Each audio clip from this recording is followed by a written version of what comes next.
We have risen from the ashes to school the masses. Hello, everyone, and welcome to the Scholars of Wrestling. Jeff, you're back. Yes. Jeff! I'm finally back. You're back. Yay, Brian. Jeff. Ah, damn it. Now Brian's missing. Oh, well. Oh, that's all you got to say? You were missing for 2 weeks, getting attacked by some hellacious beasts, and all you could say is, oh, well, that Yeah. Brian's now MIA? Hey, the past 2 weeks have been a very complicated set of 2 weeks. Beastly, action-filled 2 weeks. And wedding, so yeah, different type of beastly action. Oh, That didn't go right. Don't get it. I don't get it either. The past 72 hours alone have been full of craziness and cake and dogs and more cake. And betrayal. And nearly getting trampled by ravenous horses. Betrayal! And yeah, that little betrayal thing. No! That just made the video that made that whole promo that happened on Monday Night Raw all happy for me. So, wait, what? I missed most of Monday Night Raw. What exactly happened? Oh, we'll find out You'll find out later. No, I want to find out now. No, you won't. You won't find out now. But I want. Because we got it's the Seth rest Rollins. of it. Okay. Yeah. I really did miss a lot of Raw just Well, because the past 72 hours have been very, very unusual. Let's leave it at that. But I did manage to catch the tail end of Raw, and wow, I did not see that coming. I don't think anyone saw that coming. That guy in the crowd yelling, "No!" didn't see that coming. Me watching it at home, I was just watching. I'm like, Plan B. I'm like, I wonder who's going to come out and attack Shield from behind. And all of a sudden, Seth Rollins sets up, and literally my jaw dropped. I was in shock. That's the big story coming out of this week, this weekend, this Monday, this whole world of wrestling. The big response. Why, Seth? Why? People are asking me. I'm just going, I'm confused. Yeah, right. I know this is a little unusual for us, but we are literally recording this not even 24 hours after this past Monday Night Raw. Such a big deal. I can't wait for the weekend. Yeah, this is just wow. But again, we'll get to that. I know we will. Oh, yeah, we'll get to that. But let's just go through Payback, the special event / pay-per-view, whatever they want to call it. Yeah, really. What are we going to call these now? Well, it's still on pay-per-view. We found out it is through Optimum, Cablevision. Still being shown on pay-per-view, but now that I actually bought the network, thank you, Pete. Only Pete will get that. Thank you, Pete, again. Now that I actually got the network, I was able to enjoy it on my laptop plugged into my TV because my internet TV doesn't seem to be working. But I'm going to check it through my Xbox later to see what more can I do instead of just unplugging my Blu-ray HDMI to plug into my laptop. There must be an easier way. That's why I'm going to check Xbox later. Yay! Yeah, I'm pretty sure it's on Xbox these days. And, okay, response to Payback. Let's start with the pre-show, shall we? Hornswoggle versus El Torito 2, hair versus mask match. I didn't even know this was the hair versus mask match. Again, complicated 72 hours. Mm-hmm. This is one of the ones I actually had to miss. And then I find out that not only is it a hair versus mask match now, that apparently Hornswoggle is now bald. He's like bald on top with his what remains of his hair on the side. I just thought that he was going to do, what normal people do when they lose a hair match. Just shave the rest of it off and start off clean, big, bald. But no, that's not the case. He left it as we last saw it on the Payback pre-show. And why didn't you just shave it? That's just weird. And whatever match they had on Raw, I didn't care. This is a point where it's just like, it's one of those feuds where it was fun at first. I mean, the WLC was awesome. Everyone worked great. The match at the pre-show of Payback it didn't have the same magic. They did some good stuff, but it just didn't have that same feel because it's kind of a one-sided feud because I think out of the entire feud, which is like the past coming close to 3 months, it's just been Los Montadores, El Torito, Doritos, and I think 3MB only got one victory over them. Yeah. Everything else has just been Los Matadores. It really didn't even hit me until you gave me that figure. I was like, this has really been going on for that long. It's probably this should be like a comedy filler at this point. I'm surprised. Oh, it's been a comedy filler, but I think it just may be over 2 months. I think the 3 month thing, well, from what they're doing, they may get to 3 months. The fact that they're continuing this stupid feud. Yeah, I'm just thinking back to it was the fun WLC. At first. It was awesome. It was fun at first. It had an awesome WLC. Everything was just so much fun, and now it's like it was a decent match. But we all knew whenever. I think I said this last week. I don't think there's ever been a mask like a versus mask match in WWE that the person ever lost their mask. Yeah, except Kane. Oh wow! It just occurred to me now. There has been a match where a person lost their mask, and it was Kane. Yeah, I think most of the time when we think about masks, I think you got a tendency to think about luchadors and that kind of thing, where losing the mask is a much bigger deal.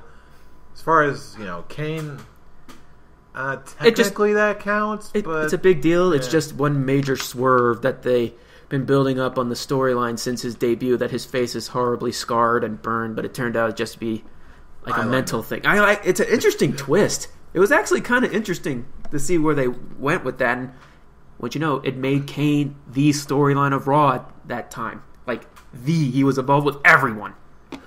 Yeah, but going back to what we ended up getting out of this, I think while everyone really expected this to be sort of, pre-show, time waster, WLC, whatever, haha, little people, whatever. What we ended up getting out of it was so much better that I really have a hard time calling it a comedy filler. This was at least the original WLC match, ended up being a genuinely entertaining match. It was a potential show stealer. It was on the top 3 of most people's favorite matches from that pay-per-view, including mine. Which is really bizarre to me. I mean, not that little people can't go. I've seen lots of little people in like the juniors division of other federations and all that who definitely can go. There's no doubt about that. But just that we got it from WWE of all places, that was just mind-blowing. So the fact that this was still going on and Hornswoggle got his head shaved, really, do we know how much exactly Hornswoggle is making with WWE? Because he's been around for a while. Enough. Yeah, enough. Apparently enough to get his head shaved, and I don't think he was really caring that his hair was going to get shaved. I guess not. You can always go back to the little leprechaun bowler derby thing going on. Well, he is going to play the leprechaun in the WWE films Leprechaun.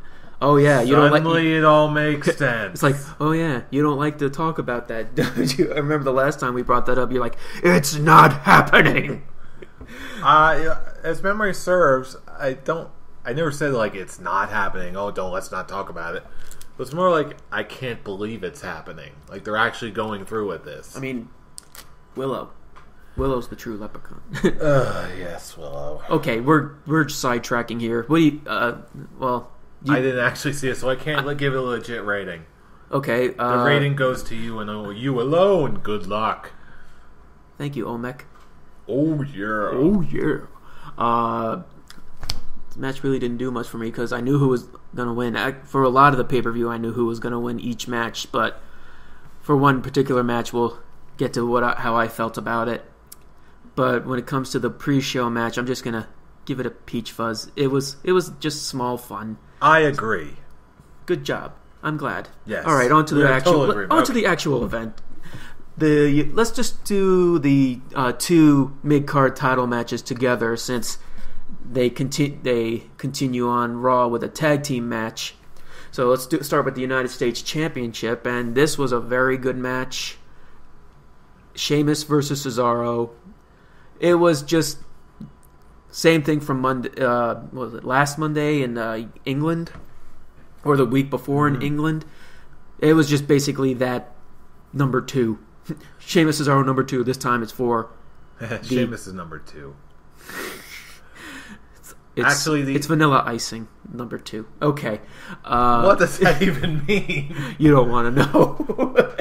Either way, I was really impressed with both these guys and the entire series of matches that they had. This is why you give guys like these mid-card titles. This is what mid-card titles should be. Solid, good performers who can go every single night of the week, who have exciting matches. It's the kind of thing that elevated stuff like the original runs for the Intercontinental title to begin with.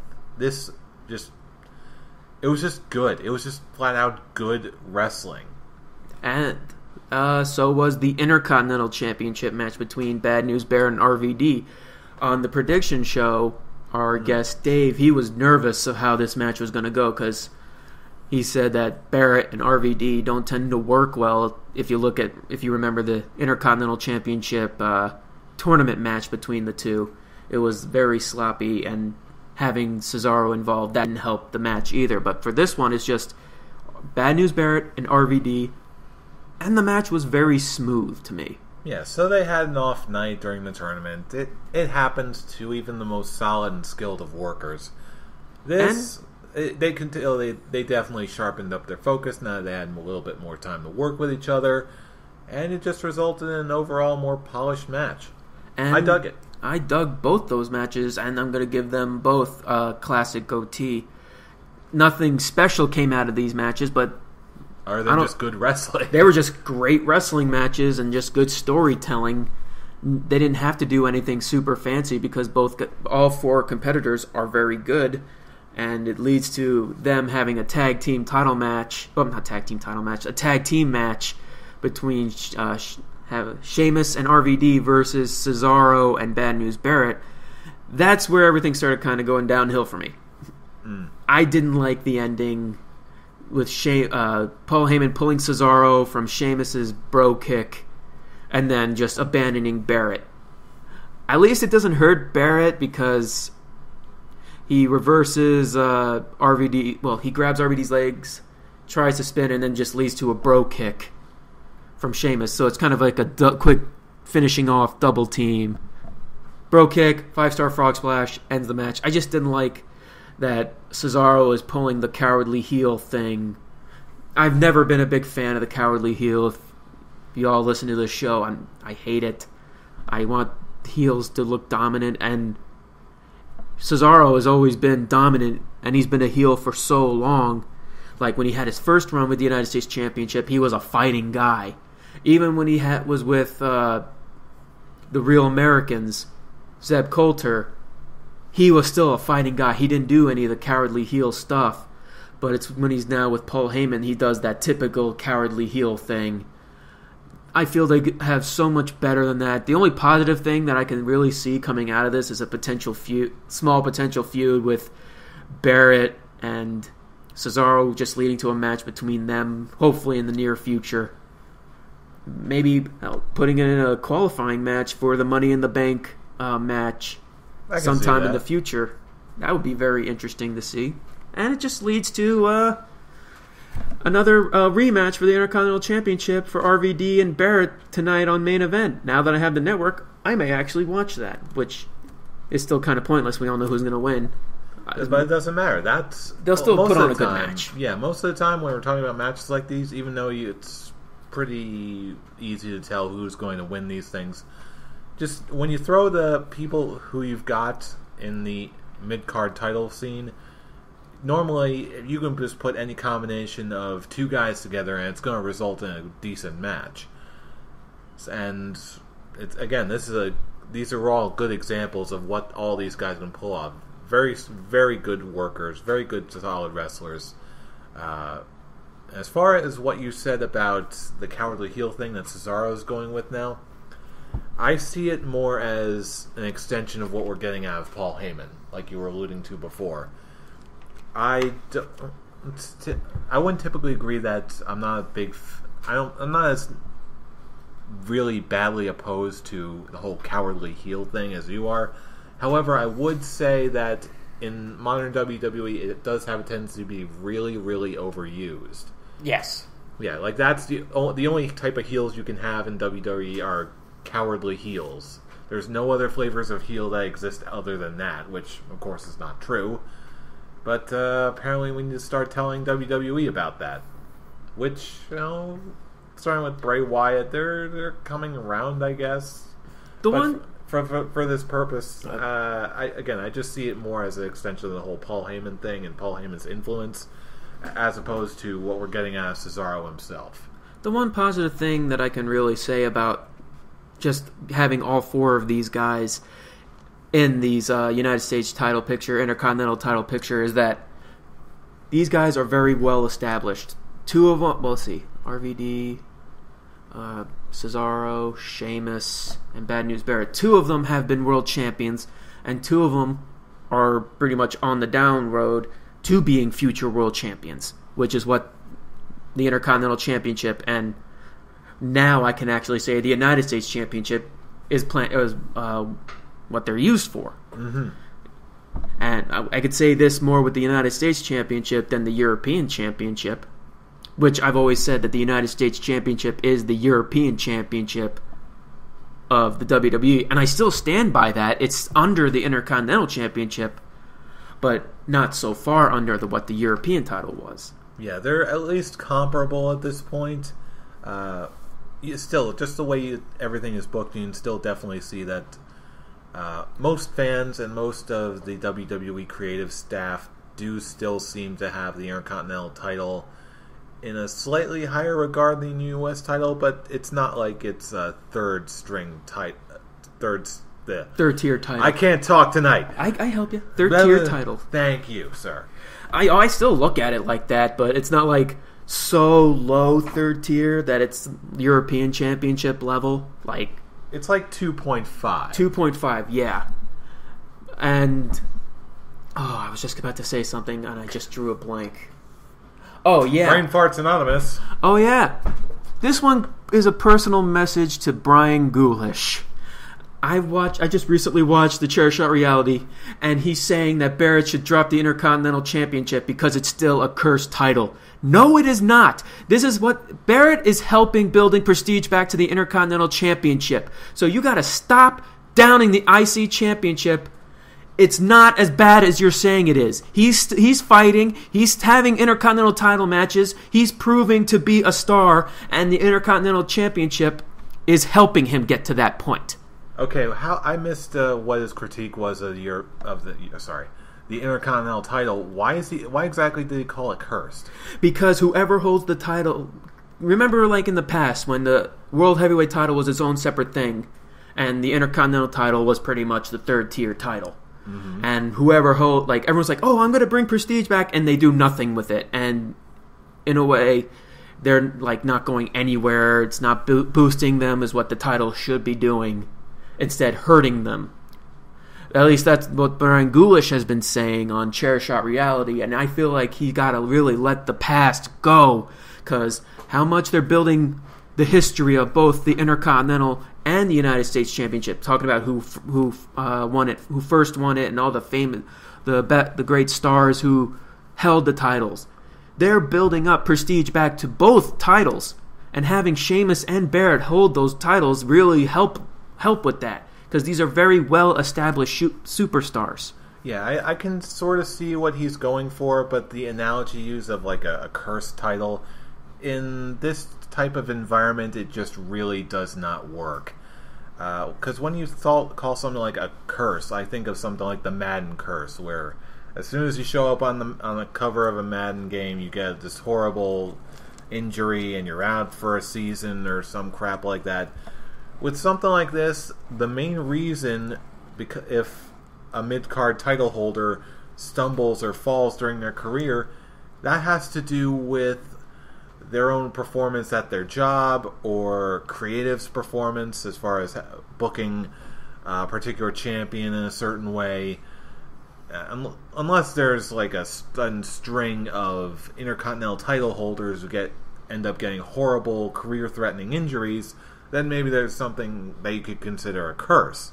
But as far as a curse goes, no. I posted the only thing that the Intercontinental title ever suffered from was a creative suffering a case of we don't know what to do with this titleitis. That's the only thing where it can be considered to be a detriment to anybody. It's got most of the time it's got nothing to do with the actual title itself, or very rarely with the person who's actually holding the title. Because I just think back to, say what you will about him, but Santino Marella. I don't know why that's the first name that popped in my head, but as far as the modern day, that elevated him, gave him something to do. That was the vehicle in which he debuted on, and doing his whole thing with the honkometer. That was hilarious. And Cody Rhodes, once he really started to get on a hot streak, when he even debuted the reimagined title, there you go. Not only did he had a great run with the title, not only did it freshen up the title a bit in terms of design and attention to it, but that's when he really started to kick everything in the high gear, and Cody Rhodes was really highlighted as a really serious contender no matter where he was on the card. So really, sure, the Intercontinental title has sort of its moments where it tends to drag here and there, no doubt there. But as far as to call it a curse or like a disease or a blight, that's just incorrect. I'm going to use what he used this past week because it's actually a good segue to our next match. Oh, when it comes to I gave the ranking, the classic OT for the title matches. I agree with you. It's good, solid stuff. Anyway. He compared what's going on with Big E to having, he held the Intercontinental title, now he lost it, what's he doing? He's basically losing to getting squashed by Rusev, which is leading to our next discussion, Big E versus Rusev, and for that particular match, it was exactly what I was kind of expecting it to be. I wanted it to go a little longer, just so it wouldn't hurt both guys, but with what they're wanting to do with Rusev and what they did with Rusev the next night on Raw, giving him that Russian star ceremony. So stupid. I was really expecting somebody to come out and put it something. I wasn't expecting it to be Big E. Well, I wanted the feud of Big E and Rusev to keep going because I actually saw intrigue that it would help both guys build up to actual, at least mid-card status to actually go for, let's say, the United States or the Intercontinental Championship. But this one was just 5 minutes. Big E got really great offense in. Actually it's Rusev's best match so far because it wasn't just a 2-minute squash. But that's one huge kick, super kick that Rusev gave to Big E. I'm just whoa, nice. There you go, and crushed Lana. Rusev, crush! I love that. So do I. And camel clutch victory. What is he calling it? Is he actually calling it the... It's the camel clutch. It's the camel clutch, but what are they calling it something? I'm calling it the camel clutch. And I'm going to keep calling it the camel clutch unless Lana tells me otherwise. And it just led to really nothing except the ceremony, which led to nothing. That did not need to be there. I think we all agree. The entire internet, just like you said, everyone was expecting someone to come out, something to happen, someone to ruin Rusev's day. No, it's Rusev wasting everyone's time. I can be perfectly honest. This is just me being a fanboy. With what they were doing, having it be a metal Russian ceremony, I was expecting a return of Kurt Angle. The real American hero. That would have been interesting. I was really expecting that. I was like, dun dun dun dun dun dun dun dun dun dun. The ECW one, not the one he's had for so long. I love that. Dun, dun.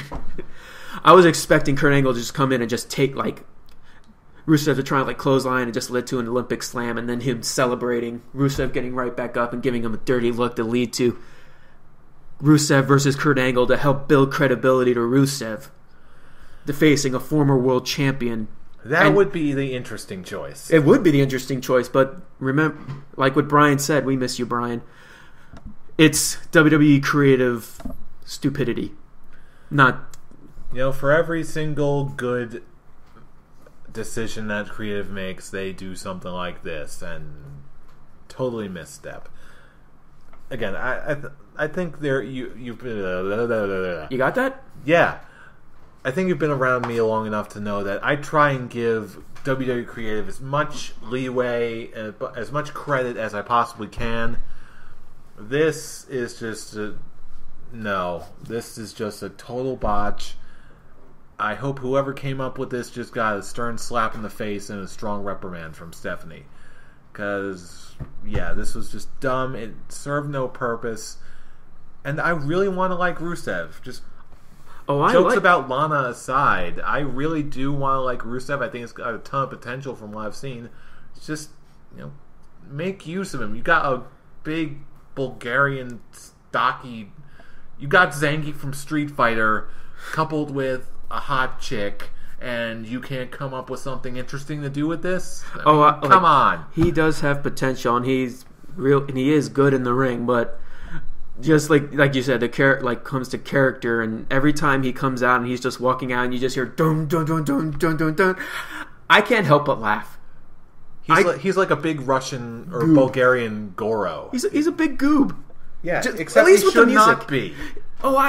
You should take him seriously, and at some points I do, but it's only when he actually comes out, and at least he's doing something different with the Russian flag, but when he just came out, just to come out, I almost knocked stuff over here, just to come out, he's just walking, and you just see him with the serious face, and the music is like, this is just the most generic heel Russian music ever, and it just cracks me up. Well, you know what? As far as the music goes, I think for him it works. Oh, it works. It really does. But it just seems.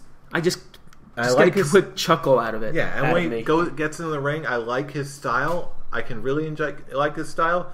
Just give him more time to go. Build up. You should have built up Big E more. Yeah, considering how much they really like Big E, and it's leading back to what Goulash said. Oh, they're just feeding Big E to Rusev. At least he got offense in, and I do agree the fact that really this should have been a more even match between them. I mean, it took like 3 moves for Rusev to defeat Big E, and Big E was landing move after move after move, having big offense. I wanted to see this really keep going and actually lead to somewhere, or to the Kurt Angle thing that I would have wanted to see last night. I have to just give this a peach fuzz. I just have to give it another peach fuzz. Unfortunately, I'm right there with you. I know he's capable of more. I think we both know he's capable of more. But come on, give Rusev and Lana something more to do. They're interesting enough, but there's only so much I can stay invested in these personalities. Lana's legs are not. Give me my Bulgarian Goro. That's what I want, not Bulgarian Snorlax. Last week, Dave said that he's nervous that Rusev is basically going to be another Kozlov, where he's going to start off seriously, even though I really didn't see Kozlov seriously from the beginning, and he turned him into a comedy character. I really don't want that to happen, but I can see it happening. Oh, I can see it happening. I don't want it to happen either. Kozlov was awesome, but they just it's one of those cases where creative had nothing for him to do, so he was like, okay, let's have him goof around with Santino. Which, again, I really liked Kozlov. I really wish you could have kept him serious and done something with him, but that was not the way to do it. And please turn the tide on Rusev. He's got too much potential. He's got an awesome look. Lana, done. That's it. Seems like this whole thing is just Lana ranking up Vladimir Putin and just nothing but I got the muscle to show Russia's better. And it really Vladimir Putin. Here's what Rusev needs: a legit feud. Yes, not absolutely. I was really hoping that they were going to give this with something with Big E, but since nothing really came out of this last night, other than from what I saw on the pre-show for Raw, all Big E is doing is having a Superstars match with Titus O'Neil. That's it. He wasn't even on Raw, unless I missed something. Well, there was one point where I actually stopped watching Raw just so I can do the dishes. That's how much Raw was intriguing me last night until, the beginning and the end. That was the only thing that ended the whole Cena-Stephanie promo. But that's we'll talk about those later. Let's move on to one thing. Other than this, really is nothing we have to go in detail for. We were talking about the potential of Adam Rose and Swagger that was going to be on this card. Apparently, nope. Instead, we got Goldust and Dashingly Gold versus Rybaxel, which led to Cody Rhodes saying you need a better tag team partner, and led to Sin Cara as a potential. I was not. Did anyone seriously think Sin Cara was going to stick around as a tag team partner for Goldust? No. Neither did I. And apparently neither does WWE. I mean, they lost. Mm-hmm. Apparently they're going to keep the storyline going. I'm going to find you a new tag team partner. Oh no, Cody, you're going to be my tag team partner. We're brothers. We're Dashingly Gold. They're not really going to say that. We're the Brotherhood, but really we're Dashingly Gold because it actually fits their characters. Whoa! You're only smoking mirrors tonight. Goldust, why are you singing that? I don't know. I like your theme song. That's why I put it with my theme song. Oh, I was wondering why they did that. I'm just done? No. I was going to want to see how far you were going to go with that. Just watch. It's going to be Booker T again. They're going to bring back Booker T and Goldust. That I want to see. I'm sure Booker T is still in good shape. Imagine he's the last tag team partner before they actually get back together to Dashingly Gold. I would actually enjoy that. And they actually win. It's like Cody Rhodes knocks out Booker T, and it's Booker T versus Cody Rhodes with Goldust as like the man in the middle. I don't know what to do. But what if they actually... Hold on. Here's an idea. What if they actually keep that tag team together, Booker T and Goldust, for one more match? They bring in Cody Rhodes, they form a 3-man tag squad, and then they actually end up fighting like the Wyatt family. That could be fun. I think the Wyatts are way beyond the point of Dashingly Gold and Booker T. Well, kayfabe-wise, yeah, but that could... I just still want to see them, all three of them together as a team. That would be interesting, but I don't see it's actually happening. I see it more leading towards a feud than anything. But me pulling stuff out of my butthole again. Dashingly Gold segment versus Rybaxel clean shaven. Yeah, it's like, okay, hopefully they'll pull out some kind of twist out of their tushies and I really can't give us intrigued. I really can't give this a clean shaven. I'm going to give it a peach fuzz strictly because I was expecting one of the brothers to turn heel. And I did not expect them to say, okay, yeah, Cody to say to Goldust, yeah, you deserve a better tag team partner.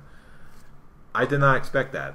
I was really expecting, like I think a lot of us were, the typical, oh, I blame you for the loss, no, I blame you for the loss, fight, new feud. This, at least, is them trying something different. No, it's different because they want to keep the brotherhood alive. I mean, I don't see them really turning on each other. I'm like, oh, we helped each other get our jobs back. I don't like you anymore. It makes no sense. I hate money, Yeah. All right, on to that happened a lot longer than I was hoping to go. Let's go into the P-Break match with the Divas Championship, which actually ended up being the P-Break match for me. Yeah, Paige versus Alicia Fox. I don't remember, Happy Paige won. Yeah, I don't remember what exactly I was doing that night again. Strange 24 hours, strange 72 hours, strangeness all around. I did not see this match. I was not intrigued. I don't understand why people are being so intrigued. I've seen people like, oh, I love what they're doing with Alicia Fox. I can't wait to see what they're going to do. Where are you guys seeing the interest in this? Because Alicia Fox is actually doing something where previously she was doing absolutely zilch for so many years. Well, it's not helping her with me. It's nothing. I got nothing out of this whole thing. Every time when she has like her little tantrums or happy moments or breathe out, silence, I kill you. On Payback, I'm just like, you're wasting TV time for people who actually do have potential. Who they can actually build to be legit stars instead of comedy relief. Sandow. Yeah, Sandow. I'm actually reaching the point where I'm actually really angry with WWE for what they're doing with Sandow. Even though he's doing these comedy bits, he's getting legit heat from people. He's actually being a good heel. I wish they're doing something with him getting heel heat, not from doing comedy bits. He has the potential. He's a good wrestler. He's a good talker on the mic. He's a good character. Why are they doing this to him? It's like what they're doing with Ziggler. He's a good talent. He's a good mic guy. And he's losing to Alberto Del Rio in the qualifying match. Ziggler had better chances of being in the ladder match and actually doing good spots in that match than Alberto Del Rio.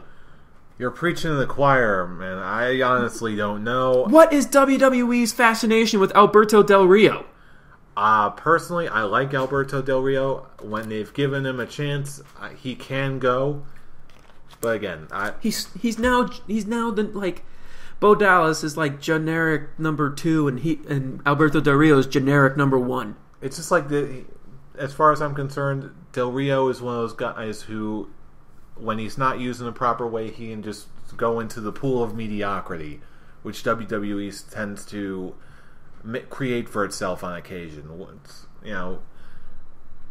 When you got a whole big stretch of time when you just don't know what to do with a person. Again, wasn't it like for a whole year that it was Del Rio versus Sheamus, like month after on the pay-per-views, month after month after month? And it's not even like a legit feud. They just throw them together. Exactly. It's ridiculous. It's just a time-wasting mediocrity, and when, again, the guys can go. But again, we're just getting beside Alicia Fox Page, clean shaven. Alberto Del Rio beating Dolph Ziggler to qualify for the Money in the Bank match, clean shaven. What they're doing with Damian Sandow, I give it a big middle finger. There's no hair on my... Oh, wait, we're grown men. We have hair on our middle finger. So it's just... I just give it a big middle finger to WWE with what they're doing with Damian Sandow. I'm really reaching a boiling point. For what they're doing with Alicia Fox, to be fair, if I had to give this a score, I'm going to give it a single long mustache hair. A nose hair. It's a nose hair. Yeah, it's a nose hair. It exists. It is some sort of hair. It has its uses. That's funny. But it just wasn't quite what we're expecting out of hair on the head. They're giving the crazy chick bit that AJ Lee perfected and giving it to someone who can't do anything with it. Instead, wasting TV time. This isn't even a crazy chick thing. Yes, it is. She's having mental breakdowns and stealing JBL. It's more of a temper tantrum than anything else. AJ did completely emotionally disturbed and crazy and chemical imbalance. This is more of, I'm not getting what I want. I am queen bee of the universe. Start giving me things, or else I'm just gonna pour this soda on your gosh darn head. Meh. No one cares. I almost care. And I don't understand you or anyone else who finds intrigue in this. It's something where there was nothing before. It's good only in that respect. And now what do? They just have Alicia Fox with Oksana taking down Nikki Bella. That's it. That's all they did with Raw. And Paige had a Superstars match with Naomi because of this whole backstage conference thing between Naomi and Paige. This whole thing went nowhere. And even before, when they had the Raw before the event, they had Alicia Fox versus Emma. And Emma won. You had your number 1 contender lose to Emma, who's not even in the Divas title picture. What is going... Oh, the Divas division is so messed up. I'm like... Wow, WWE, you are getting me on a boiling point. Well, even though you are doing some good things, you're putting me on a boiling point. Payback was good.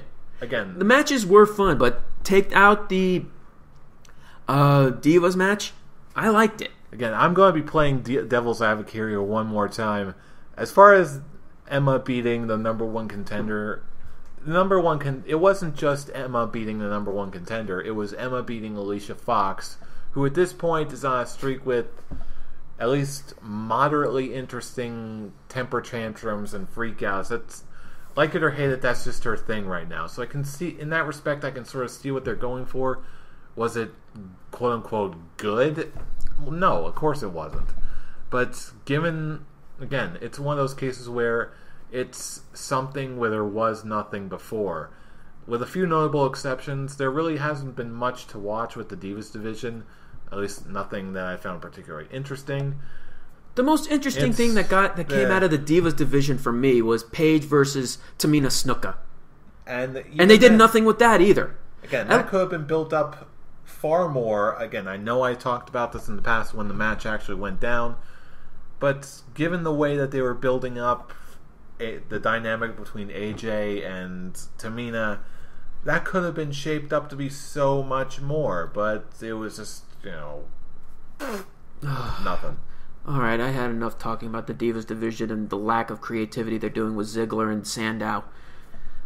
Let's talk about something good. Alright, we're going to take off the matches. We're going to talk about Daniel Bryan, Brie Bella, and Stephanie McMahon. Because what happens on Raw is a good way to segue between two parts. The last man standing match between Bray Wyatt and Cena, and the WWE Championship situation with Bray Wyatt, Daniel Bryan, Brie Bella, and Stephanie McMahon. Let's start with Stephanie McMahon, Daniel Bryan, and Brie Bella. I was actually I said on the prediction show, I expected Daniel Bryan to come out on his own and actually saying he really does have to, he had his neck surgery or his neck pain is still serious than what they said it was going to be. So I am going to have to relinquish the titles. But I'm doing it on my terms. I'm not doing it because Stephanie's making me. I'm making it so I will rest up and come back 100% to get these titles back for you. And then he puts down the titles and walks away. And then Stephanie comes out, takes the belts, and celebrates. And then at some point later in the night, Daniel Bryan and Brie Bella are leaving. Stephanie comes in. You did the right thing with giving up the championship, but your wife still put her hands on me. I'm still firing her to try and get that good heat on. But instead, they did something where you show Brie Bella can't act to save her life. She said, "I quit." She's just like, "Oh, I'm not gonna be the helpless victim here. You're not the boss of me. I'm your boss." "Well, you're not the boss of me. I quit." Yeah, oh my God! You can't even say "I quit" right, Brie Bella. Why this whole focus is now between Brie Bella versus Stephanie McMahon, and Daniel Bryan's on the side. At least with her gone, at least we'll get back to focus on Daniel Bryan. Brie, I'm sure you are a lovely, lovely lady. Bryan, I'm sure she makes a wonderful wife. Yeah, I bet. Yeah. Hey, get your mind out together, sir. I'm sure you're lovely people, but this sucked. When it was put on and actually advertised on a pay-per-view card, I was expecting, okay, this is going to be some sort of big debut. It's going to be some sort of really big payoff. Possible return, whatever. Something to warrant it on a segment like this on an actual pay-per-view card. This did not need to be on the card. There's only two things. This was a Monday Night Raw segment. That's what this was. There was two things that I actually do have to give thumbs up for. The slap was actually decent. That was the only good thing Brie Bella did. And the fact that Stephanie actually called out CM Punk, calling him a quitter. Yeah, that I'm just like, oh my God, that got me sitting back. They actually referenced CM Punk. It's not the first time they did that, so it wasn't. No, it's the first time they actually said CM Punk. They never mentioned it. They alluded to CM Punk, but they never said his name. What about Paul Heyman in Chicago? He didn't even say CM Punk there either. Yes, he did. He's like, there was a guy who was a Paul Heyman guy. He never once said CM Punk. He did mention CM Punk's name, but that was the one and only time they did so. It seems like the only time they used CM Punk's name is to get out from an obvious fan bombardment of chants. The only reason that Paul Heyman did it first was because they were in Chicago for Monday Night Raw, and they knew that they were going to be in front of a really smarky Chicago crowd. And it didn't stop them, though.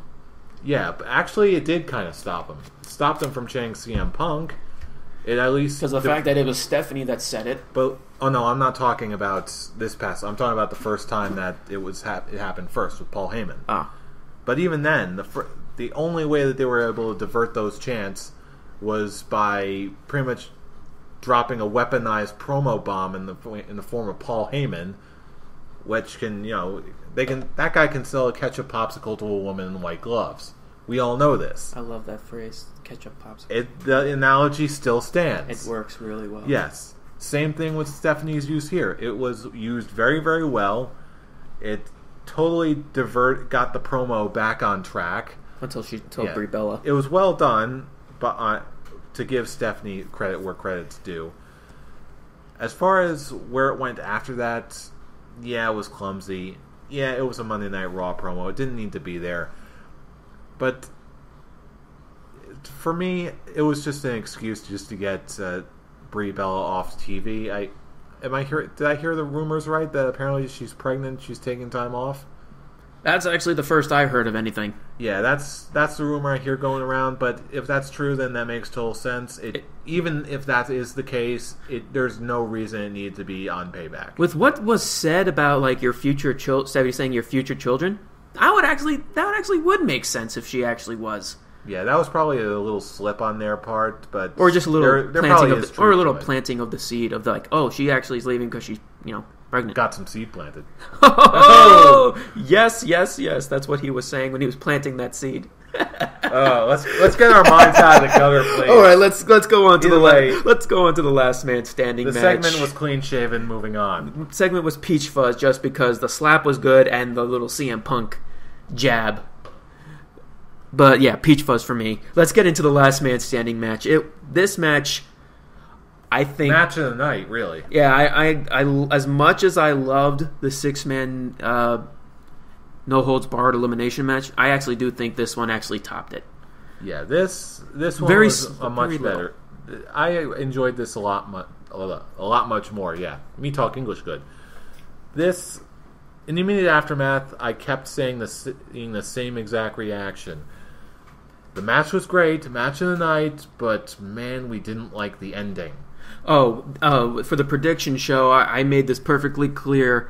I jumped down the famous Jeff Smith rabbit hole of optimism. And I was like, yeah, because I knew Cena was going to win, but I chose Bray Wyatt just because he needed it more. So I'm like, I said, I'm going to quickly jump. I know I'm making a mistake, but I'm just going to go jump down the rabbit hole, and I'm probably going to crash and burn when I make it to the bottom. I'm probably making a mistake by actually wanting to see good wrestling. Not only good wrestling, but good storytelling. The wrestling was awesome.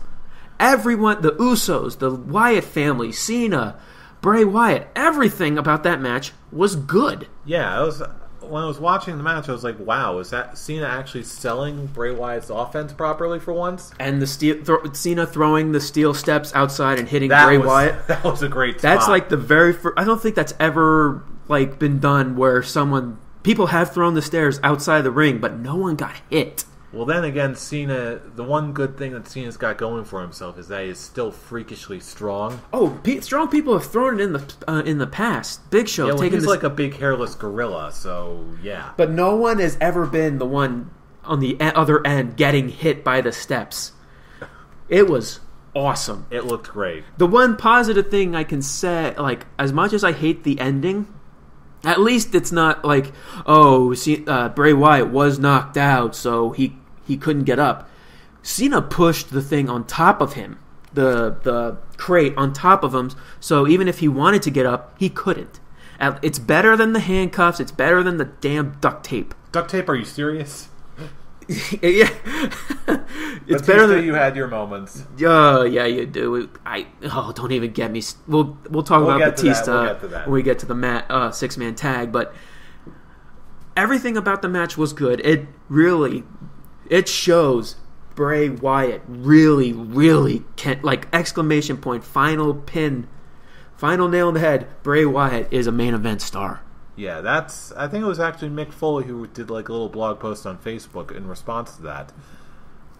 Even though I really, really wanted Bray Wyatt to win and I thought he was due, this really did not make him look weak in the slightest. This, again, I've talked about it before, but I'm talking about John Cena syndrome and what we've come to expect from John Cena as being just, par for the course. The silly promos, the derp-a-der. Is this the first time he's had to go through, an extreme, to keep the guy down, pushing the giant crate on top? Or in recent memory, yeah. He's probably done something a little bit similar in the past. as far as just like little over the top spots like that.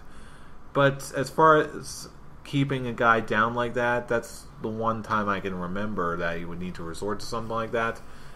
And again, for most of the match, everything else was very, very good. There's no way that anyone can watch this match and say that Bray Wyatt, or family or not, is not a force to be reckoned with. And it's not like they're playing him down saying, oh, Bray Wyatt sucked or anything like that. No. The match was what it was. Bray Wyatt lost this particular match, but he still went toe-to-toe in a last man standing match with John Cena, of all people. And so, love him or hate him, he, unfortunately, or fortunately, depending on how you look at it, Cena is still the standard bearer by which all other wrestlers, and at least in WWE, are judged as far as canonical strength. That's the only phrase I've got to describe what's going on here. But really, again, I gotta give this, as far as match ratings, I gotta give this a full beard, 4 out of 5. This one was definitely the match of the night for me. I got a lot of enjoyment out of it, and most of all, it didn't leave Bray Wyatt looking weak. Exactly. Which I'm going to actually go one step above you, and I'm going to give this match a goat face. I loved every second of this match. Everyone, there was nothing bad happening from it. Everyone was on their A game, from the Usos and the Wyatt family, which led to a awesome tag team match between the two teams the next night on Raw, which finally the Wyatts got a victory, and which will potentially lead to a tag team championship match. Go Wyatt family, follow the buzzards. That will be fun. That is going to be fun. I could see them going at doing that for the pay-per-view. Oh yeah, next pay-per-view there. I'd say if Harper or Rowan aren't in a Money in the Bank match or anything similar to that, they've got to go after the tag titles at this point. They're next in line. They're due. Cena was definitely like helping Bray Wyatt get over as a new top guy who can actually face the face of the company. And I like the fact that he wasn't on Raw. He lost this big battle. He's nowhere to be found. It's a mystery. Like, he could show up at any time. And I like the fact that, well, one thing, he could even show up right behind you. That moment when Bray Wyatt is back and he's stronger than ever. I can't wait for that moment. The Hess truck's here. And it led to a good little promo with Harper and Rowan's like, oh, we're going to keep spreading the good word while he's away when he finally will return.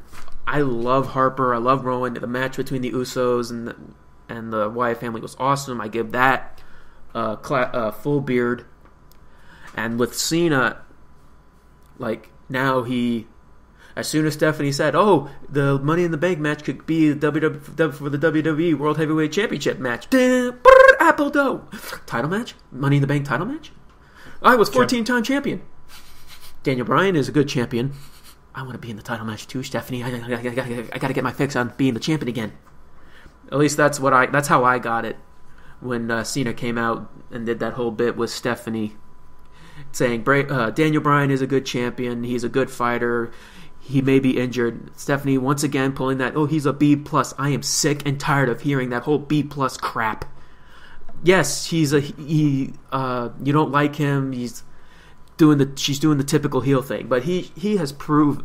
She has to admit he has proven the point where he's no longer the B+ player, beating Triple H and Randy Orton and Batista, beating Evolution to get the championship. I think it's okay, he has beaten us, but he's I still don't think he's champion. He should be the face of the company. Instead, it's oh, he's great, but I still don't want him to be the champion. Don't call him a B+ player, because that's just run its course a long time ago. They got to stop it. It's just every time it's mentioned, it just grinds my gears. And I think that's the whole point of what Cena was saying on this promo on Raw. Yeah. And yeah, I think that's WWE's way of just sort of starting to round out the entire B+ player thing, and they're building up to something new. Well, Bray Wyatt's in my eyes, this was acceptable. It just, the promo was what it was. What if Bray Wyatt actually comes back at the pay-per-view and we just don't see him for a few weeks? That would be nice, actually. As much as I like Bray Wyatt, just like they did on Monday Night on Raw. They can afford to keep him off of TV for a little while. Absence making the heart grow fonder and all that. Because if they just keep going with him and going with him and going with him, his promos are going to lose potency. Not to mention that when he's away, we can see more of Luke Harper, who is a very talented speaker and wrestler and everything in his own right. And possibly give something for Eric Rowan to do other than just saying run or follow the buzzards. I don't know too much about Eric Rowan. I know Luke Harper from his Brody Lee days and seeing all of his independent stuff, and we all know how good he is. Someone like Eric Rowan, we really haven't seen too much. We really don't know what his upper limit is. So, yeah, he could really go either way at this point. Which surprised me that he was the one that got the pin in the tag team match on Raw. Yeah, I was actually really glad to see that, just because I was really expecting, okay, there's obviously a hierarchy here. You got Bray Wyatt in first, Luke Harper in second, Eric Rowan in third, taking all the pins, yada yada. But yeah, I was actually glad to see, oh wait, there's actually a finishing move that Eric Rowan uses. That's actually, wow, one actually exists. But yeah, that was fun to see that there was actually more of a cohesive tag thing going on.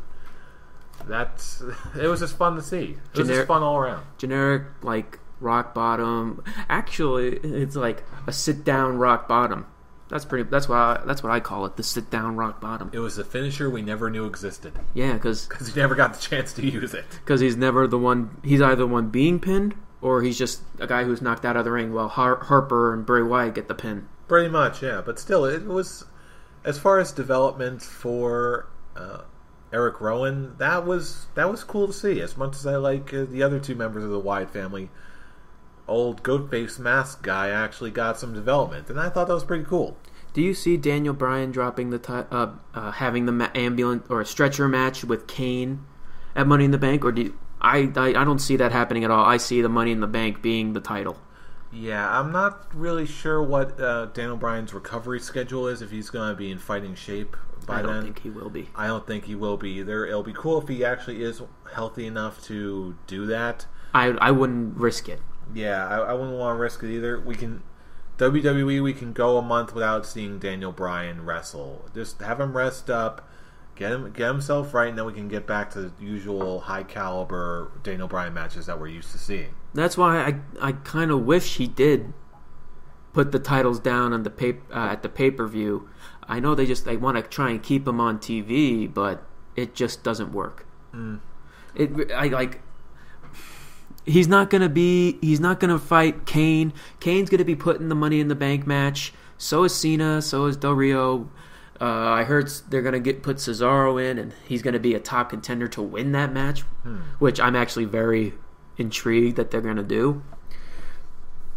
But until then, like, Cena has nothing except throwing stares at Kane. Pretty badly too. It was actually like he threw him at like his hip, and Kane sold it like he hit it on his head or shoulder or something. I don't know. They can't all be Bray Wyatt. No, apparently they can't. Well, let's get on to the main event of Payback, the six-man tag elimination no holds barred match between Evolution and the Shield. And the first thing I noticed, what on earth was Batista wearing with the blue attire? Everyone's talked about it already. Blue Tista. He's like, I loved his tweet in response to that. Kept going. That was so good. I love his response. He's like, we had a great physical match, and everyone is talking about what I was wearing. I applauded Batista after that. I like Jerk Batista. It really works, and I wanted to say, I said that the Shield was going to win at the prediction show, and I was thinking that this is going to continue even more to a point where Evolution is becoming so desperate they're going to have to, how I put it, quote, quote, sign a deal with the devil. Or I put it in Batman reference of Under the Red Hood, where the Evolution is Black Mask and the Shield is the Red Hood and screwing them up so much that Black Mask has to sign it, deal with the Joker. It's something that, I have to do something I'm going to regret. And the one thing that they were going to regret is Evolution versus the Shield in a Hell in a Cell match. 6-man tag elimination Hell in a Cell match. Or it doesn't even have to be elimination. Some 6-man tag Hell in a Cell. Something that's never been done on TV. They have it in their video games. And it's something that, like, to end the feud between Evolution and the Shield. Because this has been such a brutal feud. It would go on to something to the even more extreme, something that could put their careers on the line, which Triple H says he wants to destroy the Shield. What better way to destroy the Shield than the match that destroys careers? Or that's what's famous for. In theory, I can see where you're going with this, but even if Monday Night Raw didn't go down like it did, the Shield beat Evolution so decisively now, which I thought was absolutely stellar. I love the Shield. Bam, you got Roman Reigns beating Batista with the spear, which looked great. You actually got Dean Ambrose taking out RKO, taking out Randy Orton with the Dirty Deeds, which I was really ecstatic for because I'm a Dean Ambrose guy. So am I. Yeah, and then you got Triple H getting curb stomped and speared and whatever. It was beautiful. It was absolutely beautiful. And as far as it did really drive the point home that as far as a straight up wrestling match is concerned, Evolution is just outclassed by the Shield. Which is why I thought they would have to go to the desperation of doing that. But when it comes to the match itself, I'm going to give it a full beard, just because when Evolution was really dominating over the Shield and it was just them walking around, I'm like, okay, you're dragging time, you're pulling teeth from us. That hurt it. With Cena and Wyatt, everything was in fluent motion. Evolution and Shield wasn't. They started off in a nice pace, but once Evolution really started taking dominance, things really started to slow down. And then the final bit where it was a clean sweep, which I knew it was gonna be a clean sweep. I didn't mention it at the prediction show. I really wish I would have said it, because I was gonna say, what if they do something drastic as a clean sweep? And it just happened so fast. I loved it. And I love the continuation of it on Monday Night Raw with Batista saying, I don't want another match with the Shield. I want my title shot. And I want it tonight. And he's like, I want Triple H. I want to help you, Dave. I want to give it to you. But Daniel Bryan can't compete. Looking at the camera in an awkward way. And it's like, once we take out the Shield, I promise you're going to get what you want. You're going to get your title match. But right now, we got to do this. Okay. I quit. Batista sold the I quit bit better than Brie Bella did. And he did the little wave. And I'm just like, okay, Batista, you are the man. You'll be back after you finish promoting Guardians of the Galaxy. We all know. And he's filming some other movie. He's doing another movie. Yeah, he's filming another movie too. I don't know what it is, but I heard he's filming another movie as well, also including promoting Guardians of the Galaxy. Still, as far as what he's done already, everything I said about Batista, I take it all back. Batista, his run here was very, very good. I know Batista. I've actually been sitting through live Batista matches that have absolutely bored me to tears. This is not, to be fair, this is not the Batista that we've been getting. Really, the only reason I've ever been opposed to Batista during his latest run is because he was not Daniel Bryan, which realistically I cannot fault him for. For what he was excellent. At this point, I'm actually looking forward to Batista coming back once he's done promoting the movies. And that's it. I can't wait to see him do more spears and power bombs and skinny jeans and no, don't do the skinny jeans. I thought the skinny jeans were hilarious. It kind of was or bring back Blue Tista. That was great. I liked Blue Tista. Just because that attire was just so out of nowhere, it worked. I was way more entertained by Batista during this last run than most of his career combined. So, again, nothing against Batista, same deal. Absence will make the heart grow fonder. Let him do his promotion of the Guardians of the Galaxy. We'll still see him around in, radio appearances and TV appearances and whatnot and the hey and ho. But, good continuation of the storyline. As far as the match is concerned, Shield looked great. I'm right there with you. Full beard, love the Shield. Nothing can possibly go wrong at this point. Would you really say nothing? Absolutely nothing can go wrong. I was really expecting, Dean Ambrose to turn on the Shield and they were going to lose the match at the pay-per-view. But no, clean sweep. Everything was perfect. Nothing could possibly go wrong. Everything is grand. Okay, opening segment with Batista quitting and doing his farewell. I give that a full beard on its own. But then it leads to what closed Raw. Nothing. There is no real happily ever after to what the fool is hinting at. What are you talking about? The Shield won their pay-per-view match. I mean, everything is great. What? Everything is perfect. Let's look at the books, fool. Everything is awesome. Everything is cool when you're part of a team. As much as I love the Lego Movie, I'm gonna have to put you on hold. Awesome. Stop it. Oh, it comes to the main event. Or what was supposed to be the main event between Roman Reigns and Randy Orton. Randy Orton's just getting the shaft here. With the Shield coming out, doing a great promo about how they're how awesome they are and how much that Evolution is 3 separate guys fighting one enemy while the Shield is one unit. I loved the promo that they did. I don't know why you're laughing at me. I love the promo that they did. Well, I know it was a good promo, but it was like he just extended his fingers. It was like, "This is Evolution." And he made a fist, and it was like, "This is the Shield. We are one unit. We are one fist." So Randy Orton come to. Oh yeah, that's what Roman Reigns. I was expecting him to say something else.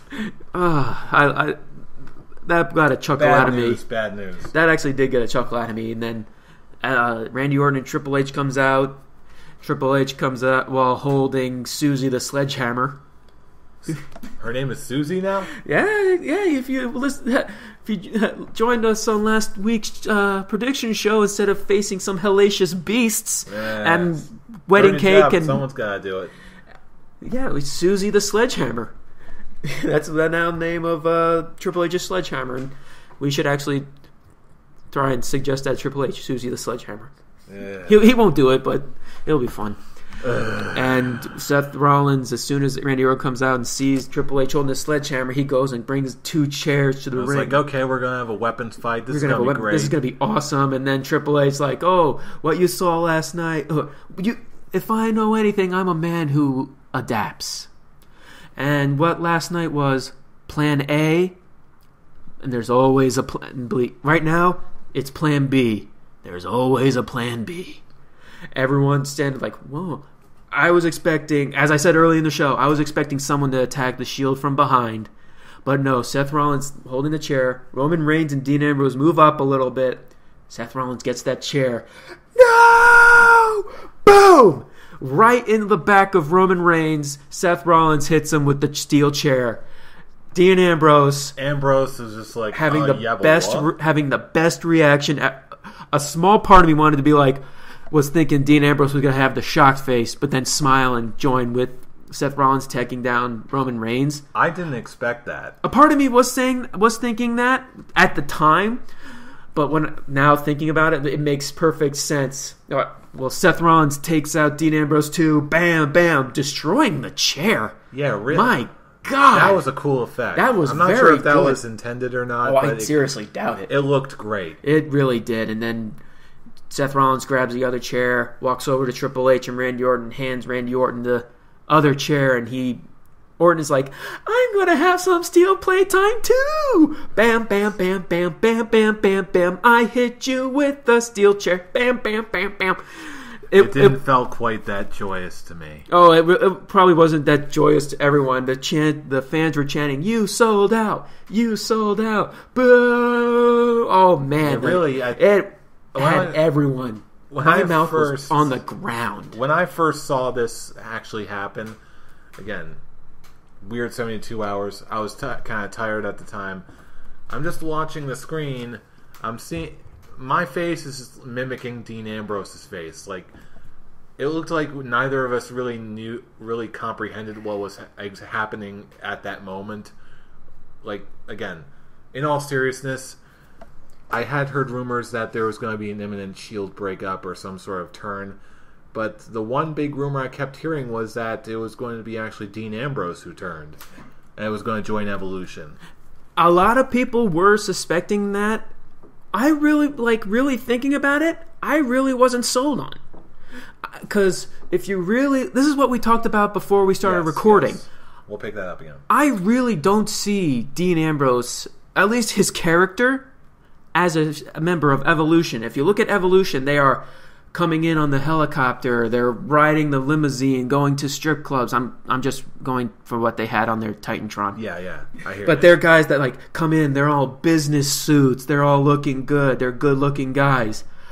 I like Dean Ambrose. I think he is generally a good-looking guy, but when it came to his character, it wouldn't fit in Evolution. Seth Rollins, on the other hand, he is the generic. He is like, well, I can't really say generic. He's the straight man.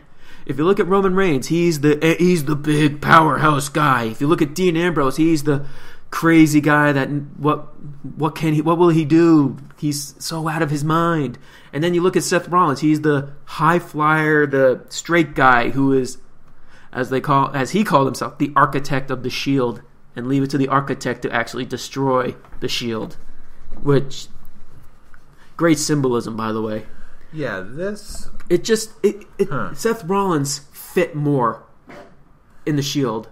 Oh, not the Shield, in Evolution than someone. You were right the first time, but really, of course. But what they're doing with the storyline, he really fits. I can see him in a suit. The only question I have for you is he going to change his look a little bit? Is he going to probably trim his beard, looking nice? Is he either going to cut his hair or just put it in a ponytail? I don't think he's going to cut his hair. I think, if anything, he's just going to slick back his hair, maybe put it in a ponytail, pull off the RVD thing. Again, if you remember the Slammies last year, all three members of the Shield, they can pull off suits. But when it came to his character, when it came to Dean Ambrose's real character, it's just like, I see what you're alluding to, but I've also seen a whole bunch of promos of Dean Ambrose. Again, I'm a Dean Ambrose guy. Dean Ambrose has way more range than I think a lot of people realize. He's done the absolute crazy psychopath for most of his career, but the crazy street punk, sociopath role. But after seeing more shoot interviews of what his actual personality is like, even in FCW, to even his personal life, where, let's face it, in shoot interviews, for pre-WrestleManias, for radio stations and all that, Dean Ambrose is actually the type of guy who has an apartment out in Vegas, who goes out partying, and is actually the world's biggest ladies' man. Of course. In a interview, they actually asked, okay, out of the three of you guys, who's the biggest ladies' man? Rollins and Leakey or whatever. Both of them immediately just turn and look at Ambrose. Ambrose is just sitting there with a big stupid grin on his face, I'm the man, yeah. So yeah, knowing all that, I can definitely see how he wouldn't be built up to a role like that on WWE TV. However, I would have to disagree in saying he's incapable of that. His character. Yeah, character on screen, yeah, I can see how that's what I'm really alluding to, character. Meanwhile, on the flip side, I've also seen a lot more of Seth Rollins, even back from his Tyler Black days when he was in Ring of Honor with Age of the Fall, where I actually got to see him live. Mm-hmm.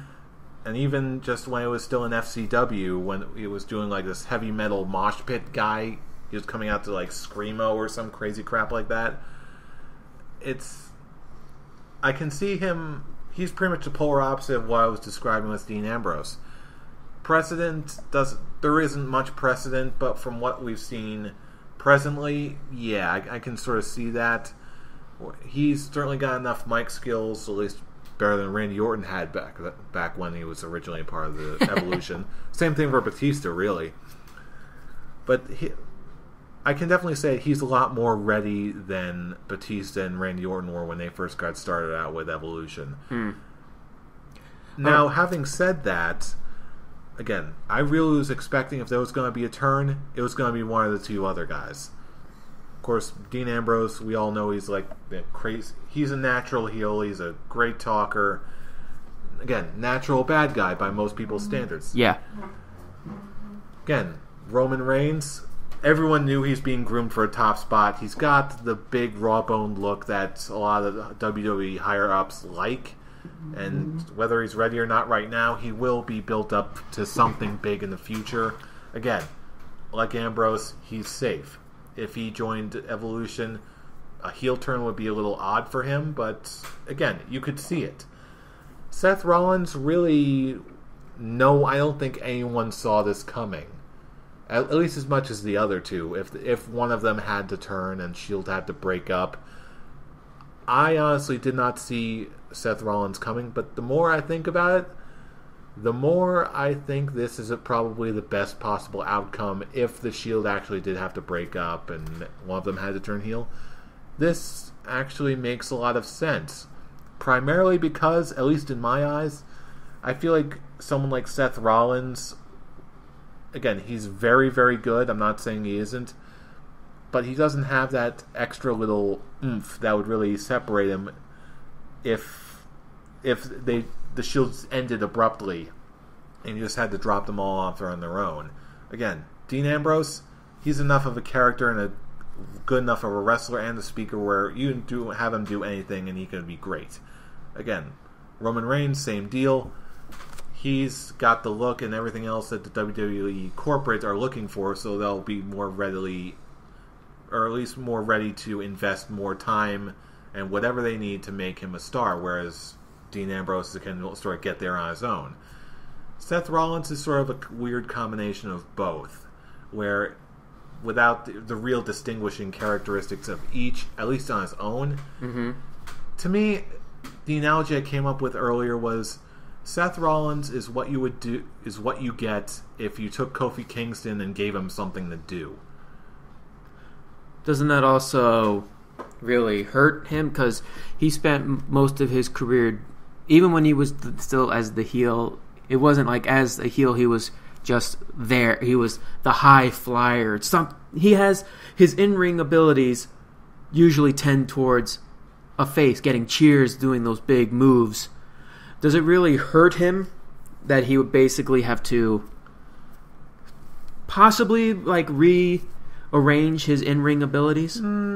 If he does have to rearrange his in-ring abilities, I really don't think he would have to rearrange them quite all that much. Because he got to where he is because of his in-ring abilities, his mic skills, and just really that's it. His in-ring abilities were fantastic. His mic skills are awesome. Ever since, like as we said in the past, the whole quote evolution of the Shield is it started off with Dean Ambrose as the center guy, who is more mic skills. He's the biggest eccentric, and then when they're becoming bigger, it became Roman Reigns' turn to get the center spotlight as the dominant guy that they're going to push to the moon and beyond when they actually break up. And they started getting clashing heads. Dean Ambrose, the big color guy, versus Roman Reigns, a big color guy, and their egos started attacking each other. And then Seth Rollins, which is the third tier of the evolution, saying, okay, you got your egos in. He's the one that's cementing the Shield together, having them deal with their issues with their big egos. And now they're back to being the number one unit. Each member of the Shield throughout their year and beyond had their shining moment. And now this is a new shining moment with Seth Rollins turning on them, which still is, as much as I loved the whole turn and reveal, it was because it was a big shocker. it left me confused too. Well, I think they did that intentionally. The whole thing is, why would you join the losing side, instead of staying on the more dominant winning side? Triple H has money. That just seems I think cheap. that's part of the reason why they did it the way that they did, because you're going to want to tune in next week for answers. If it is just for money, that would just seem cheap, because he doesn't need Triple H to have Triple H behind him to get to Stardom. As I was saying, they got to that point themselves. We're not going to know yet unless something gets leaked out, which I don't think it's going to happen. We're probably just going to have to wait until the next week on Monday Night Raw to actually find out what's going on here. It's just oh yeah, we won! We are so dominant! I should join the side that we beat! The losing side! It makes so much sense. But I'll tell you what now. It's pretty much universal. The reaction that I saw immediately after it happened was... There was either one of two reactions I saw of people. There was nothing different. It was either, oh boo, I don't want to see the Shield break up. Why, Seth? Why? And that was the one reaction. The other reaction that I saw was, oh geez, the promo afterwards from Dean Ambrose is going to be venomous. I didn't hear that. I only heard I've only seen the one side, which is, oh no, WWE sucks for breaking up the best stable ever, because stables last forever. I'm sure that they're going to come back. It's oh, WWE is ruined now because the Shield is over. Boo. Look, I love the Shield.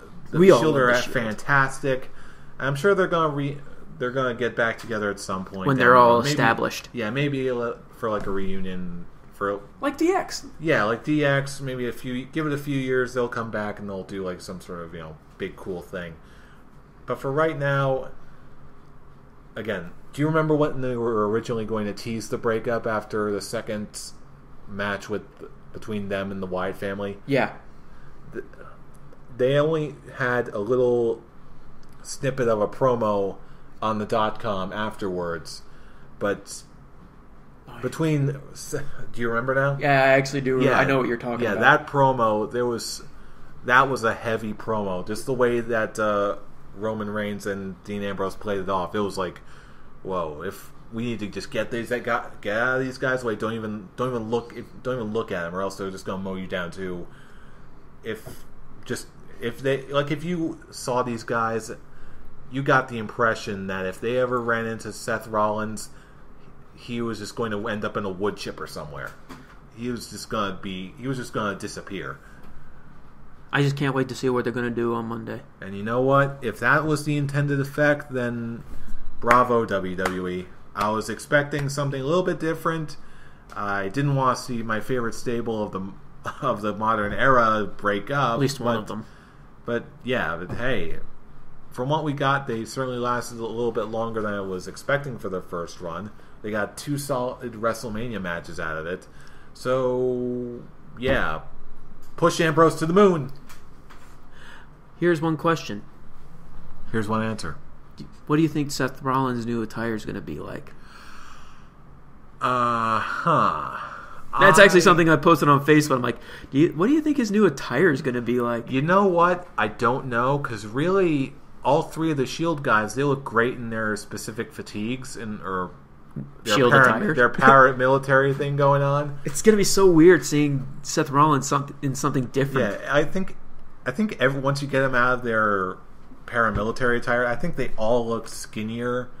It's going to be so weird, especially since none of them are really skinny guys. They're professional wrestlers. They're all jacked up. Yeah, but really, even Roman Reigns, when you take off all the gear, he even still looks less impressive somehow. But I honestly don't even know where to begin with all that. That's just that's one of the first things I thought about when I was really thinking about some I know it's completely out of left field because there's a lot more things to think about other than what's he gonna wear. But it's just, you know what? Because these guys have, like you said, been in these uniforms for so long, hell, since day one when they came in. Even in NXT days, they were wearing them. Yeah, it's going to be so awkward for me. Or at least, for me.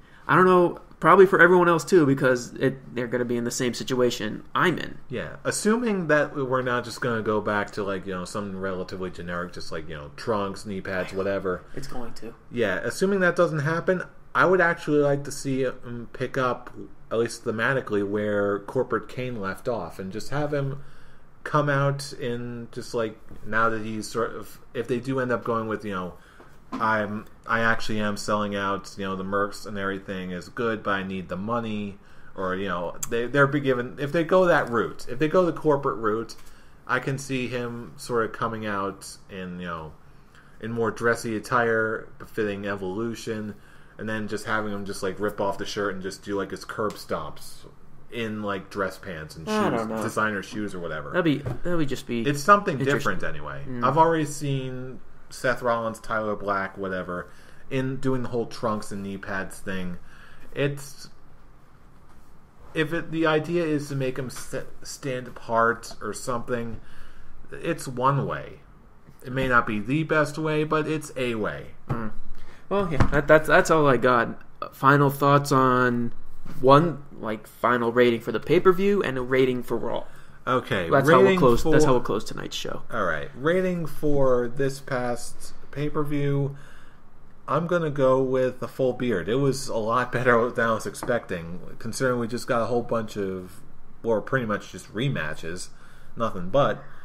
We got a lot of stuff out of this pay-per-view. Again, it loses points for not being absolutely perfect. The Daniel Bryan segment I felt didn't need to be there, but ultimately it was a much, much better pay-per-view than what I was expecting. So yeah, 4 out of 5, full beard. I'm going to give it a full beard as well. The matches were fun. Each match had their entertaining aspects, minus the Divas title match. Yeah, well, can't win them all. It's like I said, I made that my pee break. I didn't pay any attention to that match, so when it came to the rest of the matches, I had fun. But there is still that one point where I don't care what's going on. Plus, Dashingly Gold bit, I'm intrigued where they're going with, but I'm not that intrigued. So everything else was just awesome. So yeah, nothing better than go to for full beard. Now when it comes to Raw, on the other hand, other than the first promo with Batista quitting, the Cena-Stephanie bit, I can't even add this Kane-Cena match because that really doesn't do anything. And the big shocker ending with Seth Rollins. Nothing else came from Raw other than, as you can tell from how the show went, me getting angry with what WWE's doing with some of the stuff. So I'm just going to have to give it a classic goatee. Yeah, I'll go with classic goatee too. It was really hit or miss as far as segments on this Monday Night Raw, but really this is all powered by, that rating is all powered by mostly the beginning and the end of the show, with a few spots of brilliance, mostly by things like the Wyatts and here and there. But really, as far as Raws go, this was a more memorable one for obvious reasons. And as far as wanting to get me to watch the show in its entirety, presuming I'll actually be around to watch it, then congratulations, WWE, you got me. I can't wait to see what happens with my boy Titty Master Ambrose next. Oh, it's nice. I actually just got a message from Brian. He's going to post something a little later on his thoughts on Payback and Raw as well. Uh-oh. At least we know he's okay. And from what he told me, the whole thing led to him not being here because he was angry with his car.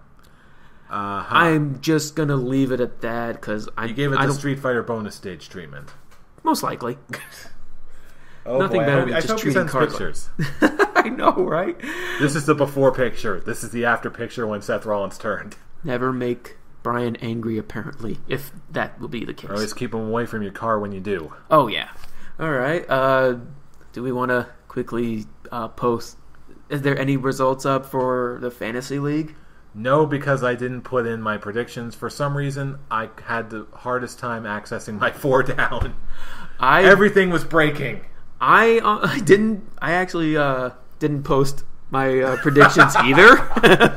So in other words, Brian won by default. Brian won by default for being the only one. Me, it's just because I didn't have anything to post my predictions were at the time, and by the time I was actually ready to post my predictions, the show was like half an hour away from starting, and I believe the predictions close after, like... I believe the predictions close as soon as the pre-show starts. Oh, good. Then, yeah, I totally missed out on that opportunity. Okay. So, it was like, oh, crap, I had a chance. It's like, oh, if you were going to say the predictions closed at the pay-per-view itself, then I would be like, well, damn. However, if you in fact are more punctual than the Scholars of Wrestling are, or at least we seem to be, at least 2 of us are. Yeah, you can always join all the fun at 4down.org. That's FOURDOWN.org. Join for free. Compete with thousands of other wrestling fans across the world in their prediction games and such every single month. And of course, you can always join the Scholars of Wrestling Fantasy League by running a search under Scholars of Wrestling under the league page. And of course, if you want to get in touch with us, you can always subscribe to us on YouTube, which is where you're listening to us now, most likely. Hopefully, if you like what you hear, you subscribe to us. Like and subscribe. And post comments on the video. We like to hear what your thoughts on Tell us stuff, how wrong we are. Like the stuff we talked about, if you want to add something else to it. And of course, you can always find us on Facebook at The Scholars of Wrestling Show. Look us up, join us for all the fun and the updates. I post, just look for me. I'm going to be the idiot posting women's wrestling from Japan all the time.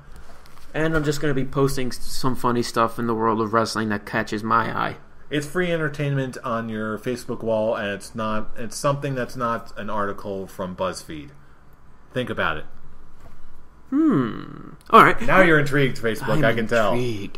We want to thank you all for listening in. This is just a special show. We're going to post this earlier just because of what's been going on with Seth Rollins' turn. It's just so much to talk about. So we're going to post this a little early than usual. But I don't think it matters. More Scholars of Wrestling for you guys. Yay! More entertainment for free. Thank you all for listening in. We are the Scholars of Wrestling, and you have just been schooled. You're welcome. Now I need to mourn the loss of the Shield. I need to think of more of what Rollins might actually want.